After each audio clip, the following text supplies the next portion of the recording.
खेल नगरी डीडवाना में आज जिला कबड्डी संघ की तरफ से प्रथम 18 वर्षीय स्टेट चैंपियनशिप प्रतियोगिता का आयोजन किया जा रहा है। ये नगर का मिर्दा पार्क खेल स्टेडियम है, जहां पर संपूर्ण राजस्थान से करीब 60 टीमें दोनों वर्गों में इस प्रतियोगिता में भाग लेने के लिए डीडवाना प्रतियोगिता का शुभारंभ हो चुका है। इस पूरे आयोजन के जो मुख्य अतिथि हैं डीडवाना भारतीय जनता पार्टी से प्रत्याशी जितेंद्र सिंह जोधा हमारे साथ जुड़ चुके हैं। हम इनसे जानना चाहेंगे खेल को लेकर के, खेलों को बढ़ावा देने को लेकर के राज्य सरकार की किस तरीके की मंशाएं हैं और डीडवाना विधानसभा क्षेत्र के लिए किस तरीके के प्रयास इनके द्वारा किए जा रहे हैं। सबसे पहले चैनल पर मैं आपका स्वागत करता हूँ, हार्दिक अभिनंदन। स्वागत। मैं आपके चैनल को धन्यवाद देते हुए आज इस प्रतियोगिता जो हमारी स्टेट लेवल की चैंपियनशिप हो रही है उसके लिए आयोजक मंडल को, विशेषकर डॉक्टर सोहन जी चौधरी और उनकी टीम को और नागौर कबड्डी संघ को भी धन्यवाद देता हूं कि आपने डीडवाना में इस तरह का कार्यक्रम रखा। क्योंकि आप देखिए डीडवाना खेल प्रेमियों की नगरी है। यहाँ पर बास्केटबॉल के और फुटबॉल के राष्ट्रीय और अंतर्राष्ट्रीय स्तर के खिलाड़ी यहाँ से तैयार होकर गए। आज कबड्डी में भी मुझे बड़ा गर्व होता है डीडवाना में इस स्टेडियम के माध्यम से जब राजस्थान की पूरी टीमें आई और डीडवाना की प्रतिभाओं को बल भी मिलेगा और डीडवाना के खेल प्रेमियों को भी बल मिलेगा। और जब आप बात अभी कर रहे थे राज्य सरकार की, तो मैं आपको बताना चाहता हूँ कि डीडवाना के खेल स्टेडियम के विकास के लिए अभी राज्य सरकार ने 4.5 करोड़ रुपए का ऐलान किया, जिसमें हम इसमें इंडोर स्टेडियम बनाएंगे जहाँ कबड्डी, बास्केटबॉल सारी सुविधाएं इंडोर की मिले। ऐसा हम सबका मिलजुल कर खेल संघों के साथ लेकर ऐसा प्रयास रहेगा। खेलो इंडिया के माध्यम से भी हमारे यहाँ कोचेज लगाए जाए।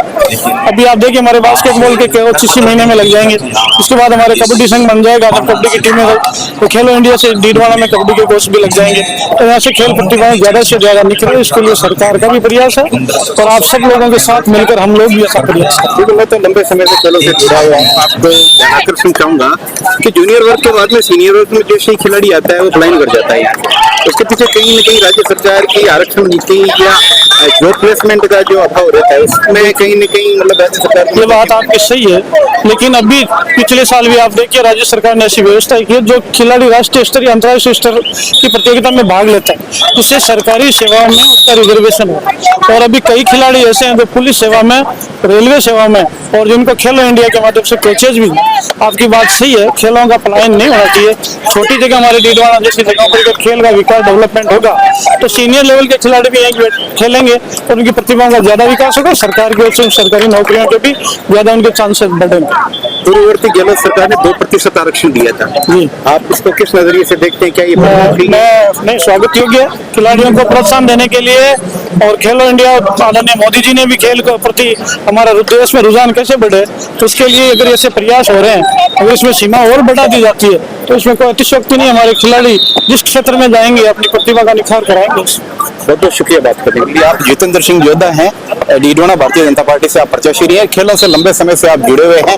आपका मानना है कि 2% आरक्षण जो गहलोत सरकार ने दिया था ये निसंदेह एक अच्छी शुरुआत कही जा सकती है खिलाड़ियों के लिए, और इस आरक्षण का जो प्रतिशत था ये बढ़ना चाहिए। इसलिए 18 वर्ष आयु वर्ग की प्रतियोगिता डीडवाना मिर्दा पार्क जो खेल स्टेडियम इसमें चालू हो चुकी है।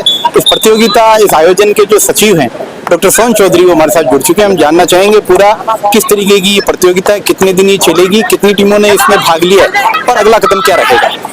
सबसे पहले चैनल पर आपका बहुत बहुत स्वागत है। धन्यवाद। ये प्रतियोगिता प्रथम अंडर 18 वर्ष जो है उसके बालक बालिकाओं की प्रतियोगिता है।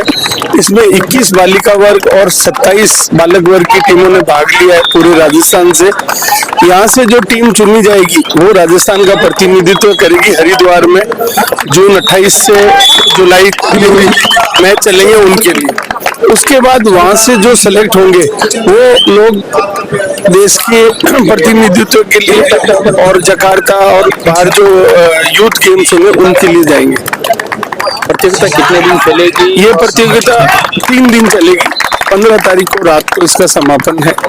कबड्डी संघ ने पहली बार 18 वर्ष आयु वर्ग को शामिल किया है, इसको किस नजरिए से देखते हैं? क्या इस तरीके का और कोई बदलाव भी होना चाहिए? हाँ, ये बदलाव एक अभूतपूर्व बदलाव है क्योंकि इसमें 16 से 18 वर्ष के जो युवा वर्ग है वो खेलता है और आगे जाके जो यूथ गेम्स है उनके लिए वो 5-7 साल के लिए लगातार खेल सकता है।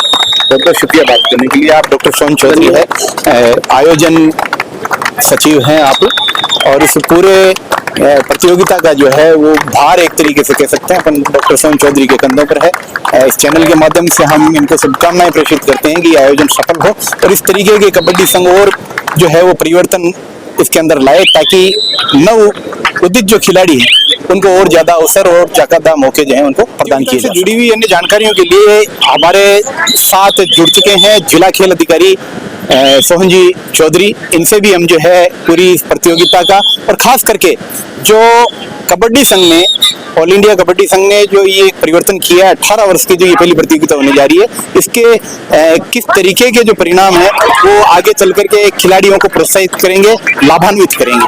ये सबसे पहले आपका चैनल पर स्वागत है। धन्यवाद सर। क्या है पूरी प्रतियोगिता, किस तरीके की प्रतियोगिता है? ये 18 वर्ष का जो पहली बार होने जा रही है, इसको किस नजरिए से आप देखते हैं? अंतर्राष्ट्रीय यूथ गेम्स का आयोजन जकार्ता में 25 दिसंबर से 30 दिसंबर तक होने जा रहा है, जिसमें लगभग 8 से 10 खेलों के अंदर भारत की टीमें प्रतिनिधित्व करेगी। उसमें एक कबड्डी खेल है। तो जब कबड्डी खेल के अंदर भारतीय टीम का चयन करना है तो जिला स्तर पर इसका आयोजन हुआ और जिलों पे आयोजन होकर चयनित टीमें राज्य स्तर पर 13 से 15 तक डीडवाना के अंदर संपूर्ण टीमें यहाँ पहुंची है। यहाँ से एक राजस्थान की टीम का चयन होगा बालक और बालिका दोनों वर्गों में, जो हरिद्वार के अंदर आयोजित होने वाली 28 जून से 1 जुलाई तक आयोजित प्रतियोगिता के अंदर राजस्थान का प्रतिनिधित्व करेगी। और उसके बाद वहां से भारतीय टीम का चयन होगा जो जकार्ता के अंदर देश का प्रतिनिधित्व करेगी। ये 18 वर्ष का जो पहली बार प्रयोग खेल संघ ने किया है, ऑल इंडिया कबड्डी संघ जो है वो आप और आशा करते हैं कि इस तरीके का, और जैसे बास्केटबॉल में 23 वर्षीय टूर्नामेंट नया शुरू हुआ, उससे खिलाड़ियों को जो है वो प्लेसमेंट ज्यादा मिलेगा, मौका ज्यादा मिलेगा? कबड्डी के अंदर जैसे पहले अंडर 16 ईयर जो सब जूनियर एज ग्रुप था, जो 55 केजी वेट में बच्चे खेलते थे, उसके बाद सीधा एज ग्रुप था 20 वर्ष और 75 केजी वेट था। मतलब 20 केजी वेट अप हो रहा था और सीधे 4 साल का गैप था। उसके अंदर बच्चे को जैसे ही अंडर 16 से बच्चा 17 वर्ष का होता था तो 55 से सीधा 75 केजी वेट में खेलना मतलब बच्चा या तो अपना वेट एकदम से गहन करने की कोशिश करता था तो उसकी फिटनेस चली जाती थी, और अगर वेट बढ़ा नहीं पाता था तो वो गेम में पिछड़ जाता था। तो अब जो बीच की एक वेट कैटेगरी एज ग्रुप जैसे अंडर 18 ईयर आया और उसका 70 केजी वेट और लड़कियों के अंदर 65 केजी वेट की जो प्रतियोगिता आई है, निश्चित रूप से खिलाड़ियों के एक बीच में जो एक बहुत लंबा गैप था उसको भी कवर कर रही है और एक अतिरिक्त प्रतियोगिता खेलने को मिलेगी। और 18 वर्ष एक ऐसा एज ग्रुप है जिसके अंदर बच्चा उस वयस्क अवस्था में पहुंचता है जहां मेच्योरिटी की ओर। तो वो जो 20 वर्ष के बच्चों को जो फाइट नहीं कर पा रहे थे बच्चे 18 वर्ष के, तो उनके लिए एक अलग एज ग्रुप बनते ही और 20 वर्ष का कंपटीशन भी बहुत अच्छा होगा, क्योंकि बच्चों को 16 के बाद 18 का एज ग्रुप एक और मिलने लग गया। बहुत बहुत शुक्रिया बात करने के लिए। Thank you sir. आप जिला खेल अधिकारी सोहन चौधरी हैं। आपने वेट और एज ग्रुप को लेकर के जो जानकारी दी और निसंदेह खिलाड़ियों के लिए तो प्रोत्साहित करने वाली है ही, खेल संघों के लिए भी एक अतिरिक्त प्रतियोगिता का लाभांश जो है वो आगे भविष्य में इनको और ज्यादा जो है लाभ मिलेगा। इसके लिए भी खेल संगठनों को एकजुट होकर के एज ग्रुप के जो बदलाव हैं उन पर और ज्यादा ध्यान देने की आवश्यकता है। प्रतियोगिता के दौरान NIS कोच सुनीता थालोड जो सीकर जिले से बिलोंग करती है वो भी हमारे साथ जुड़ चुकी है। वेट कैटेगरी को लेकर के हम इनसे जानना चाहेंगे कि जो 65 केजी गर्ल्स के अंदर स्पोर्ट्स काउंसिल ने जो ये तय किया कबड्डी के अंदर, उसको किस नजरिए से देखती है? क्या ये वेट मुनासिब है या इससे और कम होना चाहिए? 65 केजी वजन जो लड़कियों के लिए कैटेगरी तय की गई है 18 ईयर कैटेगरी के अंदर, हाँ सर। किस नजरिए से देखते हो? क्या ये कम होना चाहिए? क्या अमूमन 65 केजी लड़कियों में वजन पाया नहीं जाता है? सर कुछ लड़कियों, कुछ क्या मोस्ट लड़कियों में नहीं पाया जाता है 65 केजी। तो आप बताइए क्या है 65 केजी वेट कैटेगरी जो है, क्या ये मुनासिब है? सर एक तरह से ये सही भी है, क्योंकि अगर वेट रहता तो खिलाड़ी अच्छे से परफॉर्म कर पाता है एज के अनुसार। जो उसमें सीनियर खेल रहा है वो या जूनियर खेल रहा है, तो वेट कैटेगरी एक मैच में बहुत मायने रखती है, क्योंकि अगर वेट नहीं होगा, सामने वाली टीम में वेट होगा। अगर 65 कर रहे हैं हम, तो लड़कियों में 65 कम पाया जाता है, पर खिलाड़ियों में पाया ही जाता है। तो यही 60 के समथिंग 55 के ऊपर ठीक है, 60-55। गहलोत सरकार ने 2% आरक्षण दिया था स्पोर्ट्स कोटे को। हाँ जी, किस दृष्टि से देखते हो, क्या ये बढ़ना चाहिए या भारतीय जनता पार्टी की बढ़ना चाहिए। जैसे स्पोर्ट्स बढ़ रहा है उस हिसाब से तो बढ़ना चाहिए। ये तो नई कैटेगरी 18 वर्ष की जोड़ी है, बास्केटबॉल में 23 वर्ष की जोड़ी है, क्या और आमूल के परिवर्तन होना चाहिए? होना चाहिए जरूर। क्या क्या होना चाहिए, किस तरीके का? क्योंकि जो योजनाएं बनती है वो आप लोग के ऊपर जाकर के बनती है। हाँ, क्या और परिवर्तन होना चाहिए? कबड्डी में क्या परिवर्तन देखना चाहते हो?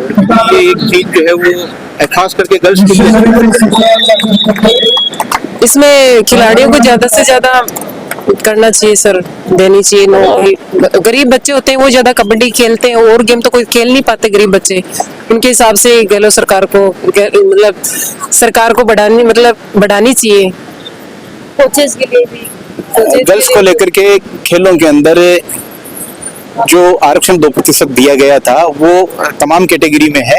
आप सबका मानना है कि आरक्षण जो है वो 2% बढ़ना चाहिए, ताकि खिलाड़ियों को जो है उनका पलायन रोका जा सके और छोटे स्तर पर ग्रामीण क्षेत्रों से जो प्रतिभाएं उभर करके बाहर आती है उनको भी बड़े मंचों पर जो है वो जगह दी जा सके। Camera person doctor Ikramuddin Ashrafi के साथ मैं अबरार अली बेरी।